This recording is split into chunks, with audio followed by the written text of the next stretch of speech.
I'm Don, welcome to my channel. This channel is supported by all these awesome brands. And also special thanks to Army Painter for making this video possible. In today's video, we're painting the pulang kapa or the red cape. I went for a shiny, silky like finish to the red cape instead of my usual very rough like torn down or worn down capes. Of course, we're painting with Warpaints FANATIC paints from Army Painter and we'll be using a lot of the Warpaints Stabilizer. Like I always say, of course, you could use just water to thin down your paints to produce glaze paints, but I do love my mediums. So in today's video, you'll see me apply fat glazes and thin glazes to blend all the colors. Since I'll be glazing a lot today, so I'll use this bigger Wargamers Edition wet palette. We start our painting with Diabolic Plum, which will serve as our foundation color before we build up our red paints. Of course, you could use the usual dark reds to paint over the black primer to build up your painting. However, I like using purples or dark blues to give me a little bit more color depth. When I'm going for a display level finish and I'm layering like lots of colors, I tend to try not to rely on washes or speed paints. So in this video, you'll see me build up the painting of the cape without using any washes. Also at the end of the video, I'll show you or tell you why washes or speed paints doesn't really work with capes. Now notice in the video that the second layer or second coat of Diabolic Plum is painted more on the highlight areas.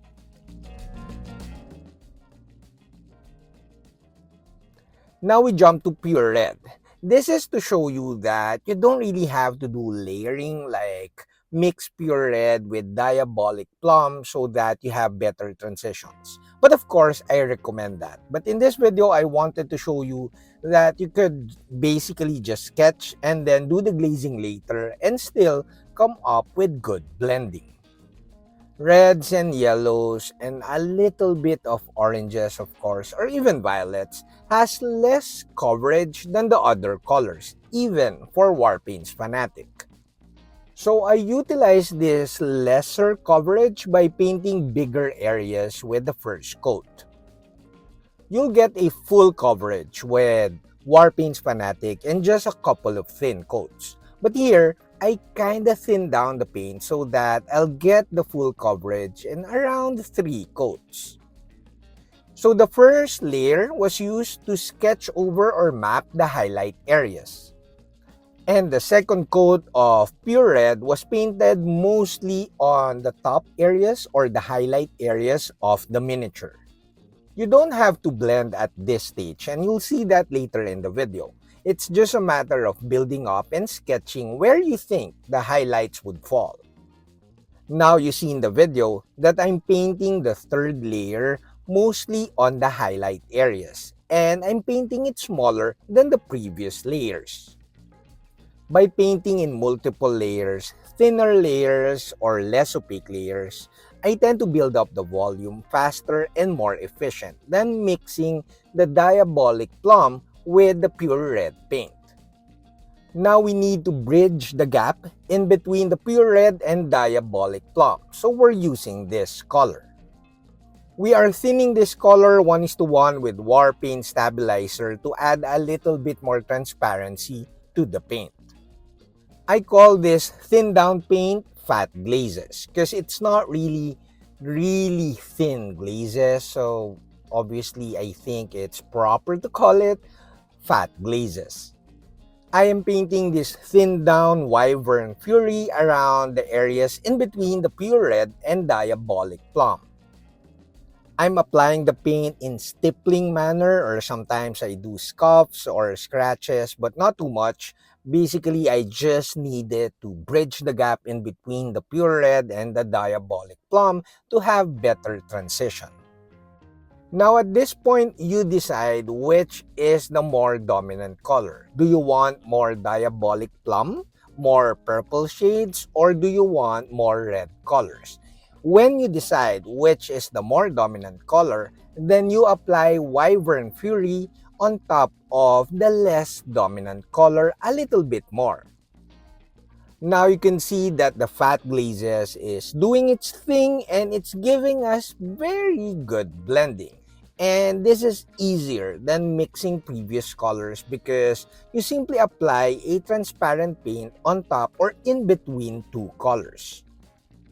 Now I go back to using pure red thinned down with Warpaints Stabilizer.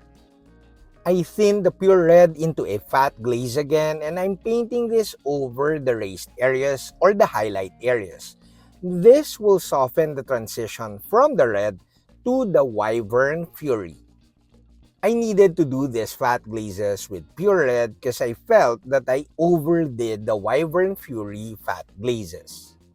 It's important to note that when you're painting with fat glazes, and most especially with thinner glazes, you have to wick your paint or your brush on a piece of towel so that your brush is not loaded with thin down paint. A proper amount of paint on your brush will give you more control and will give you better glazes. Similar to basic layering, layering or multiple passes of glazes is better than one heavy glaze. However, make sure that you let dry in between passes. Unlike using washes or speed paints, you could use the hair dryer to speed up your layers of glazes. At this point, I'm pretty happy with the redness of my cloak, but if you plan to paint over the violet a little bit more, you could do so. Now we use Raging Rose to sketch our highlight area. This color will serve as our pre-highlight color. Highlighting red can be tricky. It might look like your painting could look too pink or too orange. So you have to be careful in terms of your finish, in terms of highlighting red. However, at this stage of the painting, you could be careless and just enjoy painting the highlights because it's easy to tone down later. Your main focus here at this stage of the painting is to really define where you think the highlights would fall. It doesn't matter, the finish doesn't matter. If you think it's too pink, that's fine. But as long as you define and create more volume with your painting. The initial painting of the Raging Rose pre-highlight color is with a basic base layer. I'm painting it like I'm painting details. And then after a while, after a couple of passes, I thinned down Raging Rose and painted in the same manner over the initial painting. This is to soften the transition between our pre-highlight color and our base colors. Simply put, sketch with your Raging Rose first and define where you think the highlights would fall and then soften the transitions with fat glazes of the same color. It may not be obvious in the video, but at the painting process right now, I'm basically applying Raging Rose thin down with Warpaints Stabilizer. So I'm applying fat glazes on top of my initial sketch. Depending on the effect that you want, you may apply the fat glazes on a bigger area over the initial sketch. That will soften your sketch, your pre-highlight color, but it will make the cloak look less shiny. But if you plan to really make the cloak look a little bit more shiny, you could see in the video that I mixed two colors to make the Raging Rose lighter. Now this mixture of color is our final highlight color for now. I'm stippling this highlight color in really small areas to make the cloak look shiny. However, similar to the blue armor, I cannot finalize the highlighting with lighter colors because I don't want the cloak to overshine the non-metallic metal painting of the trims eventually when I finish this miniature. If you've seen my older videos or my other videos, I like different levels of luminosity in my painting. So meaning the cloak is not as bright as the armor, and of course the gold trims is the brightest part of the painting. So by varying the different luminosities, I create more contrast. Now don't worry if you find your highlighting a little bit too bright and too pink. You could always tone down with a red tone wash or a red speed paint wash. Too much highlights is easier to correct than too less highlights. Now, before our final thoughts, I would like to thank all of you guys, my viewers. The channel is growing, and of course, my patrons. And special thanks to Army Painter for making this video possible. Now, at the start of the video, I said I cannot recommend using speed paints or washes when painting cloak.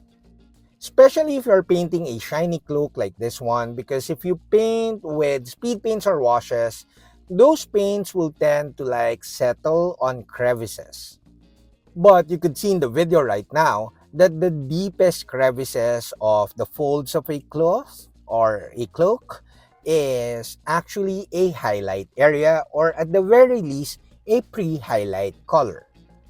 The shade areas of folded cloth is on the side of the cloth, not on the crevices. Now you could see in the video or in the semi-finished painting of the cloak that I have a darker shade, violet shade on the right side of the miniature. This is to simply complement the painting of the armor, wherein the main source of light is on the top left of the miniature. If you are into the EV metal painting, of course, you could add more edge highlighting, but I'm never into that. Whenever I add a little bit more edge highlighting, I tend to paint it in textures, and I like it to be a little more subtle than the usual style. But of course, you could see that I like my colors very bright and vibrant.